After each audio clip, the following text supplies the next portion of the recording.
everyone, my name is Gabby and today I'm going to be bringing you all of my thoughts, opinions, and feels on Season 7, Episode 11 of Marvel's Agents of S.H.I.E.L.D. entitled Brand New Day. We have 1 week left, guys. And then the show is done. It's finished. It's complete. And the thought of that makes me really sad because I love the show so much and I've had so much fun reviewing it with all of you this season. I don't know what I'm gonna do with myself once it's over, but I'm not gonna think about that until next week. For now, we have a wonderful episode to discuss. If you haven't seen the episode yet, go and watch it. I always leave a link in the description down below where you can go and check out the episode. You can also use Hulu if you prefer that as well, and I know that's for US residents. If you're in other countries, I'm sorry, I don't know the best way to be able to watch the episode, but definitely Google, do what you can to watch this show because it's absolutely amazing, and this episode in particular was fantastic. If you have seen the episode, then you know how fantastic it was. We're gonna start diving into spoilers and discussing it.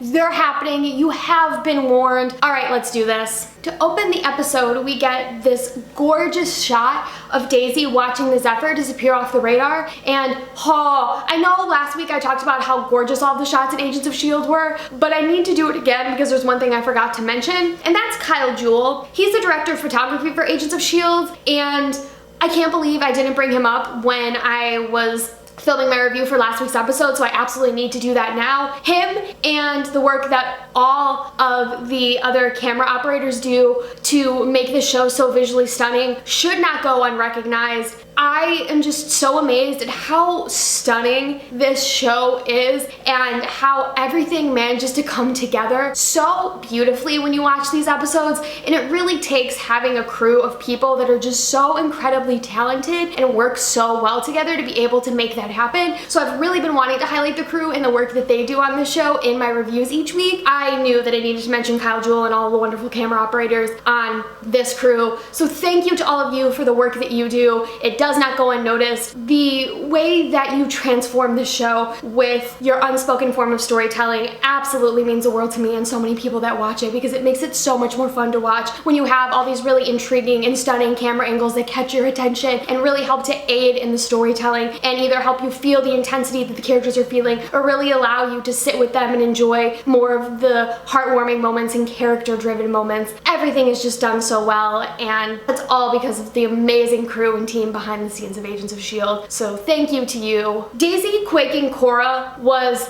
so great. We got this scene in the preview, but it was nice to get to watch it in the full episode because the scene that we got last week of Daisy summoning all of these quake power but not getting to use it was really unsatisfying to me. So to see Daisy taking her anger out on Cora just felt satisfying. I just really related to her in that moment, and I think we all just needed that cathartic moment of her just letting it all out because she should be angry. She has every right to be. So this next question that I have is not going to get answered. It is a plot hole, but I thought I would bring it up anyway because that's what good reviewers do. They catch plot holes. How did Nathaniel manage to get that many people on the Zephyr? Last I thought, at the end of episode 10, it was just Deke, Simmons, Malek, and Garrett on the Zephyr taking off into space. So if they didn't take off into space and they took off somewhere else, docked, pick up a whole bunch of henchmen, and then took off into space, wouldn't S.H.I.E.L.D. and all of the agents have been able to see where the Zephyr was on the radar and have been able to stop them before they took off into space? Or was location services turned off so that they couldn't be tracked? I don't know, but it was surprising to cut back to the Zephyr and to see it just filled with henchmen. I was just really curious as to where they all came from. You know, we're never gonna find out the answer to that, and it's okay. So we get Deke popping his head out from the side of the wall like a cutie. I loved the scene as it was, but finding out that there is a whole portion of this episode that was cut of Deke hitting a henchman over the head with a wrench is absolutely amazing to me and only makes this episode 10 times better, and I need that deleted scene. Keith, KP, please give me that deleted scene. You're probably not the one that's in control of that. That's probably Jedmo. Jedmo, give us the deleted scene. I've never wanted a deleted scene more for any work of entertainment in my life ever. Actually, that's not true because I'm still waiting for the deleted scene of Finnick Odair in his underwear that we haven't gotten. So the second most anticipated deleted scene that I want that I probably won't get. I need this deleted scene. Why is it that we rob Deke Shaw of moments to be able to kick ass and really prove himself as a character? I love all the cute good stuff. I do. For example, love the Die Hard reference. I've never seen Die Hard. I know. I'm getting on it. I will watch it eventually. But a character making a pop culture reference always warms my heart. And the little yippee-ki-yay that Deke says before Garrett finds him, or after Garrett finds him, excuse me, warmed my heart, but it also hurt it at the exact same time because I could just sense the fear in Deke's voice, or just sort of like that he knows what's coming and how this is all going to end. And it made me particularly upset that he was found that quickly. Granted, there was a whole moment where he was hitting a henchman over the head with a wrench, so he lasted a little bit longer than we all thought he did, but still, I said in my review for last week that I thought he would hold out longer, and I jinxed it, which is kind of hypocritical because I was yelling at Deke last week about jinxing himself being alive. So, you know, I'm a hypocrite, and I'm sorry. Nothing I can do about it now. So then we cut back to the team at the lighthouse, and they're having this conversation with Cora about what her plans are and what it is that she really wants. And she mentions that the old timeline has officially been lost and that the team is now stuck in a new timeline. And I loved that this sort of set up our agenda for the finale to be able to restore the original timeline. I mean, that's normally how time travel stories work. A character time travels, messes up a lot of things in the timeline, and then has to try to undo everything. And that can sometimes be predictable, but I feel like this show has a lot of room for unexpected things to happen that will absolutely blow our minds. But I'm excited to see how the team manages to fix this while also having to take out Cora, Nathaniel, Garrett, and all the Chronicoms. They have a lot of stuff to get done in 2 episodes and like 80 minutes worth of content, so it's gonna be a fast-paced wild ride. I'm pumped for it. So Cora finally tells us what her and Malek's agenda is for the world and world's domination, if that's what they want. Essentially, their plan is to put together a hit list of people who have been responsible for lots of atrocities and take them out before they can cause any damage, thus saving lives, which is so immature and childish in my mind. As Coulson brings up earlier in the season, sure, you take out one bad guy, but then who rises up in their place? Aren't people capable of change? And it just seems very naive. And again, it goes back to that point that I made in last week's episode about how Nathaniel and now Cora and even Garrett just seem like these immature villains that just don't think things through very well. And sure, they're dangerous and powerful because of the tools and the resources they have, and they're also just psychotic, and those type of people, when given lots of power, can be very dangerous, but it's not like they're necessarily the most intimidating, besides, you know, just using like physical, emotional, and verbal abuse. We get this conversation between Daisy and Cora that I know is very highly anticipated for all of us watching this show. Finally see the two sisters together. Their conversation ultimately leads to how Cora grew up in Afterlife with Jai Ying and had a loving mother, but felt like she was being held prisoner in Afterlife, whereas Daisy had a mother who never actually loved her and tried to kill her. And Cora ultimately ends up apologizing and says, "I'm sorry you didn't get the love that I got." And Daisy responds with, "I'm sorry you threw it away." And that line, oh, it was so incredibly powerful. And I loved how those two lines mirrored each other. Wow, and it really made me realize how Cora and Daisy are two opposite ends of the same coin. They both come from the same lineage. They're both incredibly powerful Inhumans, and when they find a cause that they support, they stick to it and are relentless in their pursuits to follow the things that they believe in. Daisy was found by Coulson. She had someone who took her in, who was a mentor to her and looked after her, and Cora had Nathaniel, who saved her from committing suicide, who is a psychopath. And it really just shows you that the people in your life, the people who take you in, and the advice that they give you are a really big influence in who you manifest yourself to be. I love seeing Daisy and Cora and how they mirror each other in a lot of very unique ways. And I feel like we haven't gotten to see enough of Cora as a character to really understand her childhood, to really understand what she went through. I wish that her character had been introduced earlier and we've gotten more time to get to know her, because it feels like we're having to just assume a lot of things about her character, and I think if anything it just makes her look more surface level in her complaints. But this is also a very short season and a lot of things that need to be wrapped up, so it's not something that I want to majorly complain about because I don't think it's a big deal in the grand scheme of things. So Cora tells Daisy that Sybil apparently predicted that there's no future where Daisy Johnson lets her sister fight alone. Daisy takes a second to ponder this and then leaves Cora in the cell, goes and runs off to abandon the base. Sousa finds her and decides to go with her, and Mac also jumps on board with all three of them, and when he finds out about their plans, deciding that in order to defeat Sybil they can't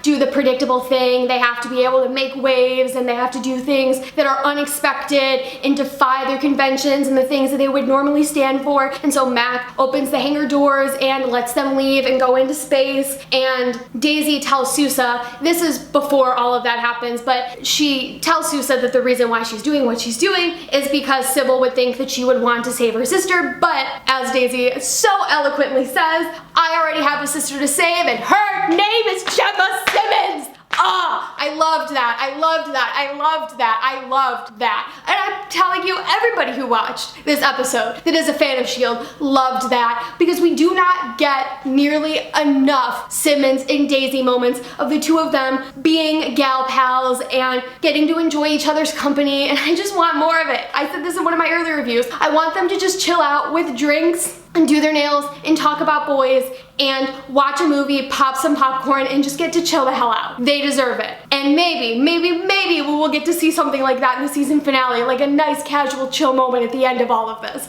I'm rooting for it so hard.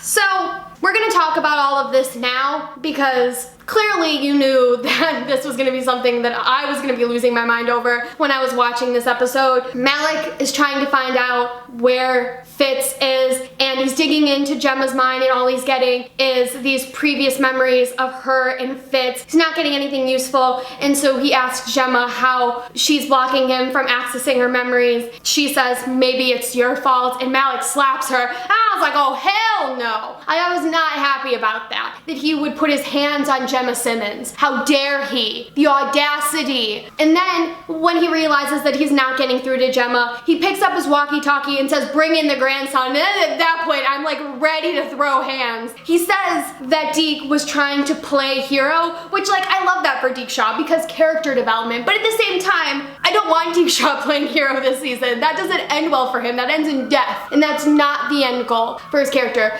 There is a police siren that is going on outside my window. I don't know if you can hear that. It's Saturday night in the city. I apologize.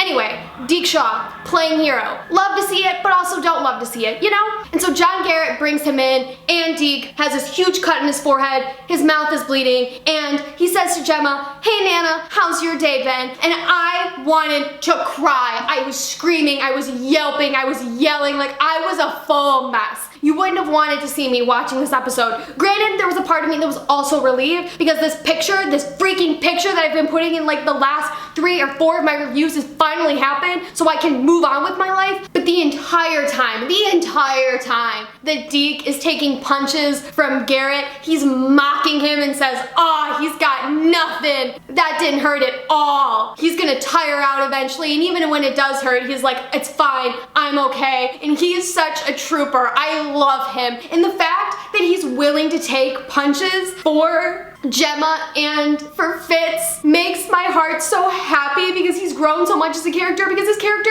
in season 5, we would have been led to believe that he never would have done something like that. And the fact that he is doing it, not because he cares about his own well-being, but because he genuinely cares about Gemma and Fitz's safety, warms my heart. Oh, I love his character so much, and I'm going to miss him when he's not on my TV screen each week. What am I gonna do with myself? Malek realizes that Deke is not taking the physical punishment, so he decides to emotionally abuse him instead by hurting Gemma, and that's when Deke gets angry. angry and he starts to yell at Malek. Unfortunately, Malek finds the implant before Deke can tell him about it, but Deke still doesn't give it up because he knows that Gemma wouldn't want him to, which is good on him. Before he can even finish his sentence, Malek quakes him and says that was for my old man, and I jinxed that too. I jinxed it. I'm an idiot and I jinxed it because of course Malek knew that Deke was the one that killed his father. Of course he did. I don't know why I was so hopeful and optimistic to think that he wouldn't know, but I was, and now I feel like a fool.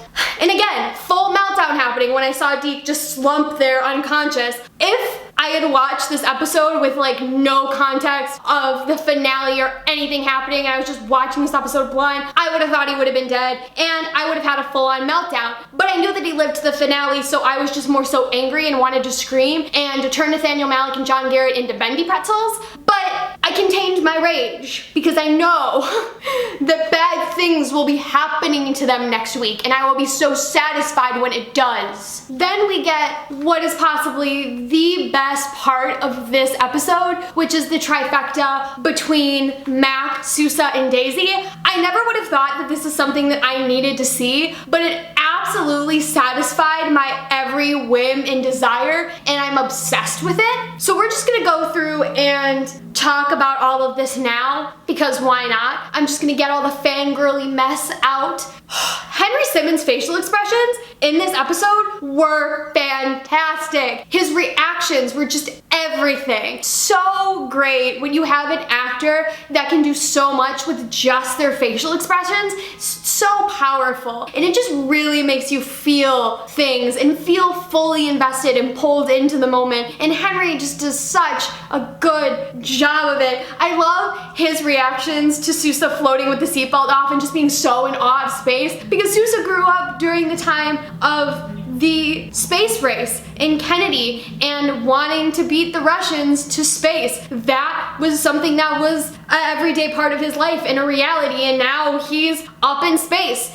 I mean, that's pretty freaking mind-blowing. Daisy calling Sousa Danny Boy was amazing. It was so good, and there's been like memes and jokes that have been made about it on Agents of S.H.I.E.L.D. Stan Twitter, and I'm living for every single one of them. It's amazing how one tiny little line can inspire so much outside content. So we get 3 really great conversations that are all very different from each other that come out of this portion of the episode. We get one between Daisy and Mac, which is this really nice human conversation that felt like a beautiful parallel to everything that the cast and the crew and the writers and the hair and makeup team, just like everybody that worked on this show in some capacity, was feeling in response to the show wrapping up after most of the crew and cast having worked on it for 7 seasons. I love the fact that this episode was really about all of those moments where you get to sit with the characters and really breathe with them and have that back and forth, and that it's more of a slower pace, because the finale is going to be intense. There's going to be a lot going on, a lot of stuff that needs to be wrapped up, and this show in general is usually very quick and very action driven,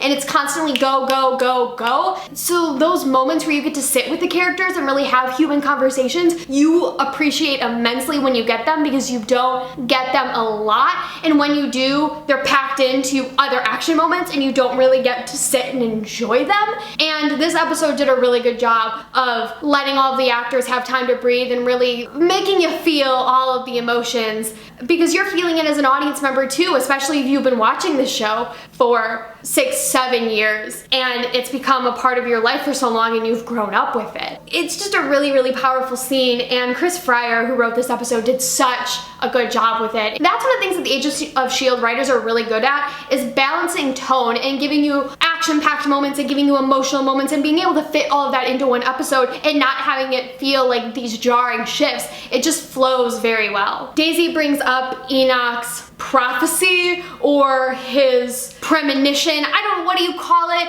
His prediction that this is going to be the team's last mission, and we all know that that's the case. Mac ultimately says that he believes that to be true and is kind of ready to call it quits and be able to just live his life, whereas Daisy is not ready to let go yet and doesn't want the S.H.I.E.L.D. team to just be friends from work that she gives a phone call to every once in a while, because she calls them her family, and she says that she she doesn't know who she is without them. And Mac tells her that that's not true. You know who you are with anybody. Daisy then looks over to Sousa, and Mac realizes what's going on, and he's like, oh, real subtle. And we get this whole conversation that sort of feels like a bit of a daddy-daughter moment of Mac telling Daisy to like pursue it, to go after it, and like encouraging her to make a move, and Daisy telling Mac that she kissed Sousa in one of the time loops, and Mac thinking that was weird because Sousa doesn't know that it happened. Daisy calls Sousa a dork, and I thought that was cute, but at the same time I was like, oh, what about Deekshaw? Cough! That was just my thoughts. But I also love that this conversation ends with Mac saying that Yo-Yo owes him $20,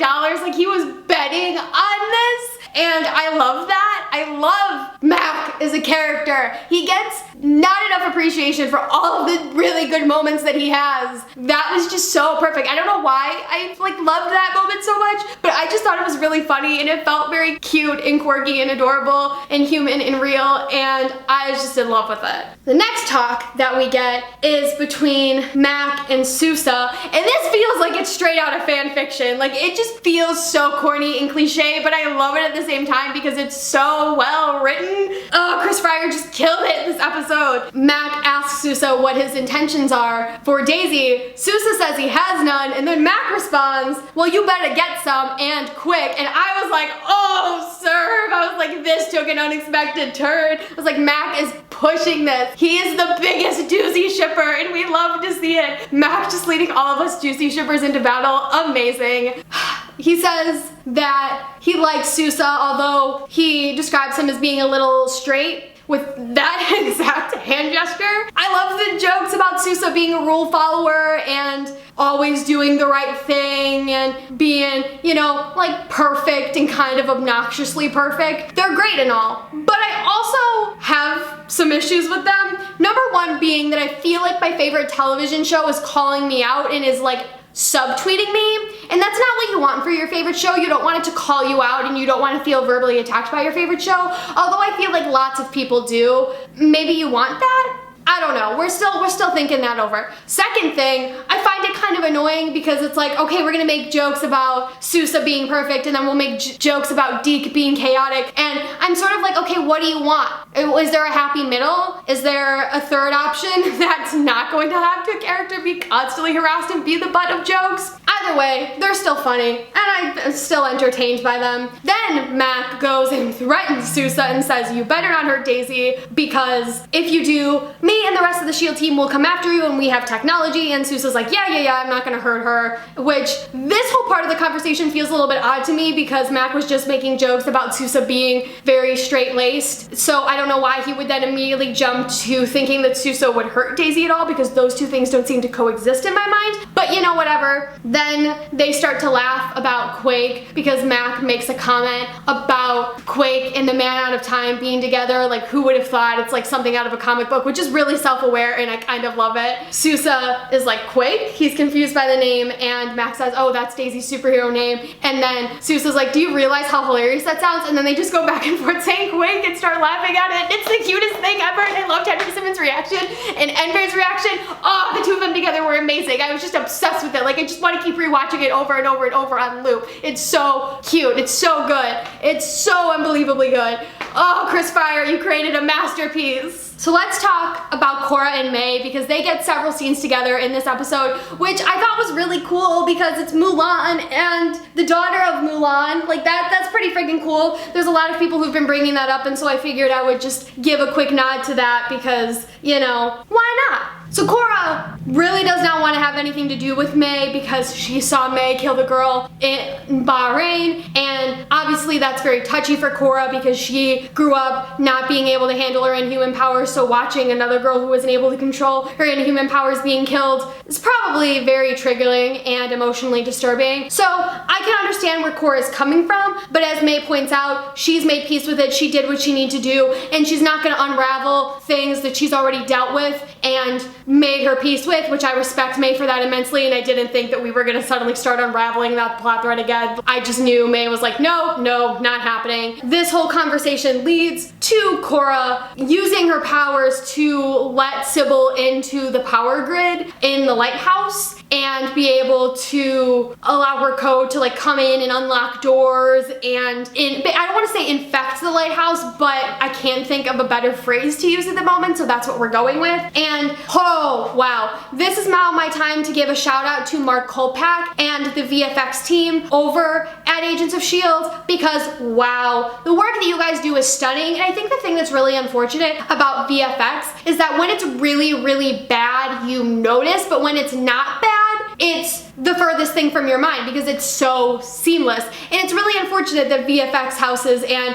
VFX people are often like the unappreciated warriors and the unappreciated heroes behind the scenes that are putting so much of these sci-fi fantasy shows together and making them the final product that we all know and love, because without them, the episode would just be lots of green screen and tape and ping pong balls and it would look absolutely ridiculous. But they take those things and turn them into absolute freaking masterpieces. And Mark Kolpak has been a part of the show for a long period of time. He also directed Code Yellow, which is one of my favorite episodes of Agents of S.H.I.E.L.D. because Deke Shaw's return in Morath Rumble. Yes. And Lemons. Oh, love it. Naturally, I have to shout out him and the VFX work that he does in this episode alongside the VFX houses on Agents of S.H.I.E.L.D. because they continually make these episodes absolutely freaking spectacular. I'm just so continually amazed when I watch some of these like stunning VFX shots, and I can only imagine how much work it takes to put those shots together. And it's so cool to look at Mark Kolpak's social media and to see all the behind the scenes stuff that he posts in terms of how these shots come together, because it gives you so much more of an appreciation for the work that it takes to make those shots happen. So Coulson now has a superpower and he's able to read code. He doesn't exactly understand it, but he just knows what he needs to do and is able to figure out how to try to purge Sybil from the lighthouse, what it is he needs to do to stop her from doing whatever it is that she wants to do. And May starts to read out Sybil's messages in this very monotone voice, which is really funny because Coulson is immediately like, no, stop, I can read English. That's creepy. I loved that because as I mentioned in 708, May is not a character that really gets a lot of comedic moments, and when you do give her comedic moments, you gotta sort of get creative, and I think that Chris Fryer did a really good job of giving her that moment, and of course Ming did a wonderful job executing it. Oh, so good. So I wanted to talk about this because I didn't catch it the first time. Deke wakes up after being Quake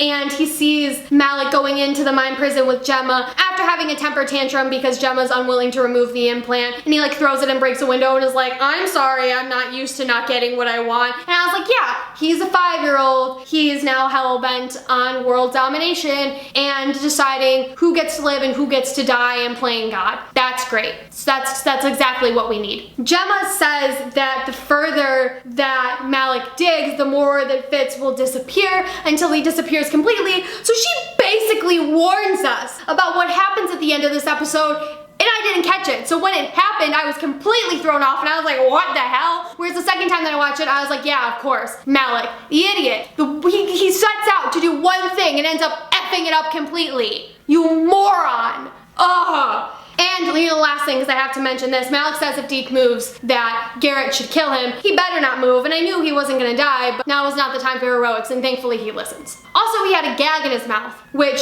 was very upsetting to me, and I don't want to say it was emotionally disturbing because I feel like those words should not be used lightly, but let's just say I wasn't happy. So I just wrote this in all caps in my notes, so I'm just gonna read it to you directly. Love Durant thinking he can kill Yo-Yo, LOL.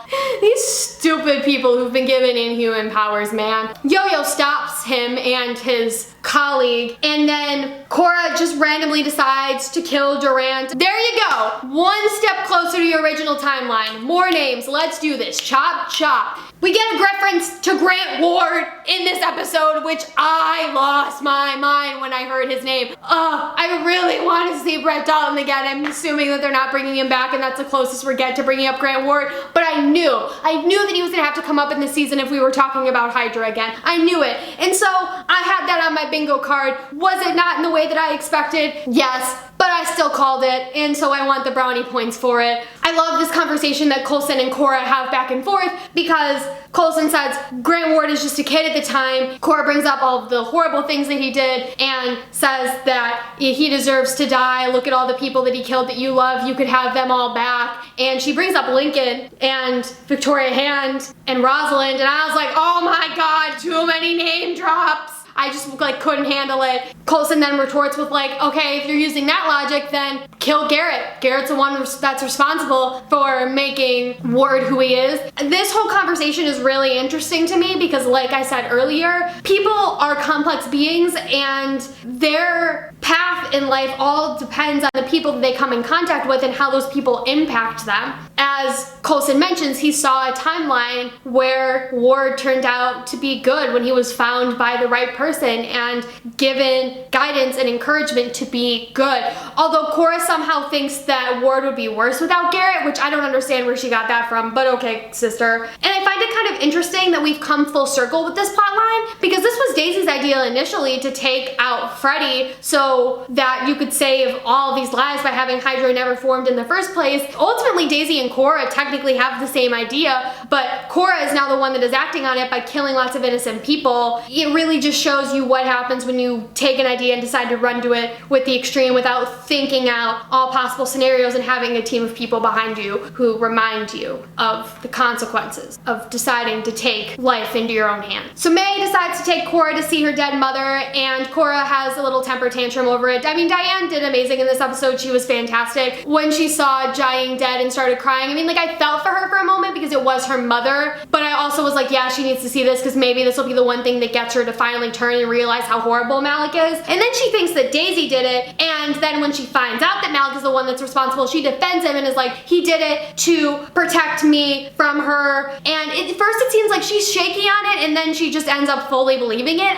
by the end of the episode, I guess. She credits Malek with saving her life, which yes, technically he did do that, but he's also manipulating her, and May points that out. I guess she straight up doesn't care. So we get this really cool May and Cora fight scene where Ming like bends back as there's just this beam that goes over her, really cool VFX, and then Garrett gets Cora and takes her back to the Zephyr. We've been getting robbed of our fight scenes. Like, we've only been getting short, tiny little ones before something cuts them off, and it's kind of sad, but at the same time, the little bits that we do get are really freaking cool. All right, let's talk about it. Y'all know that I have to talk about this. Fitzsimmons Flashbacks. Y'all, Fitz is back. Ian DeCastiger is back. It's happening. It's here. We've been waiting for so long. I was seriously, like, as we were getting towards the end of the season, I was like, okay, Fitz in the tag for this episode. Fitz in the tag for this episode. Fitz in the tag for and I just eventually gave up hope, but he's finally back. So we got some old Fitzsimmons flashbacks and we got some new ones. Oh, I feel like I can't talk about these without spoiling things for the finale, but we're gonna try and do our best. So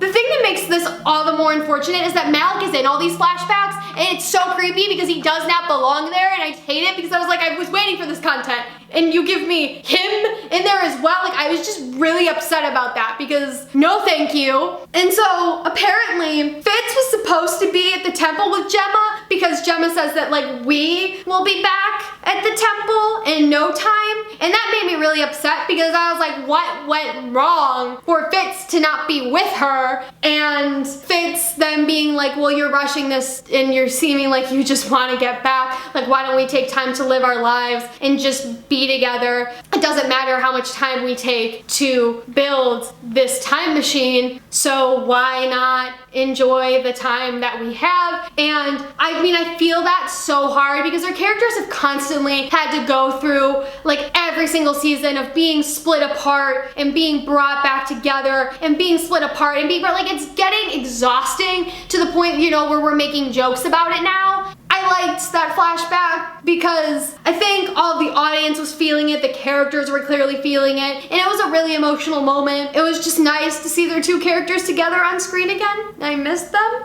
So at one point, Gemma brings up blood work, and I was like, this is going somewhere. I think we've gotten confirmation thanks to some intern at ABC who somehow managed to drop 40, not 30, 40 40 plus promo pictures from the finale that absolutely should not have been released. We have had interns dying on their swords this season for us, releasing promos early, dropping promo pictures early. You guys, unreal how this keeps happening, but I don't hate it. I don't. So that threw me for a loop, and we're gonna just leave it at that. Then Elizabeth Henstridge, who is a freaking queen, has this scene with Fitz where she freaks out about Diana and the implant and how it's not being used in the right way and how it wasn't designed to be used for her to forget Fitz and to forget all the things that happened. And she starts to cry and have this whole meltdown about, I don't want to forget, I don't want to forget, I don't want to forget. And Fitz comforts her, and oh my god, Elizabeth's acting was amazing, but I also wanted to cry, and I was just so upset, and this scene really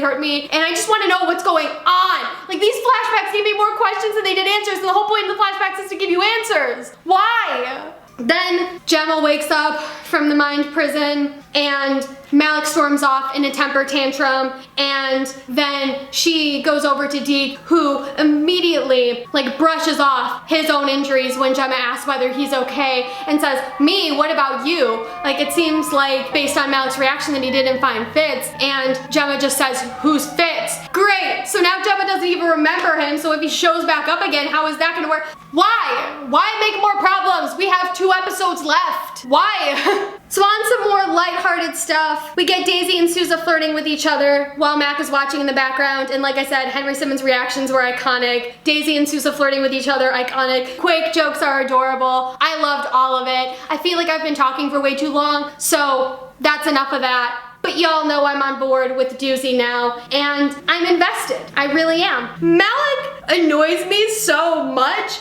because nothing he does makes sense. He's just riddled with contradictions. He storms out as having a whole temper tantrum. One of his people calls him sir, and Malek just kills him, and what did I say? No, okay, never mind, I said that wrong. Was I not specific about how the New World Order would be structured? And this was the corniest thing ever. It was hysterical, really. It was great. Oh man. Oh, that was a laugh, wow. Then Nathaniel summons all of these Chronicom ships from space and tells them that they're allowed to fire, and we start to see shield bases going down one by one. And the last shot we get before we have the shield logo is the Triskelion just exploding. And my first thought was, is the Deke Squad dead? Because Roxy brought up that they were gonna be graduating, going to the Triskelion, so they could have easily been there, and I don't want the Deke Squad to be dead. That was where my priorities were at. And then we end with is probably the most horrifying thing I've ever seen, which is Cora and Malek kissing. So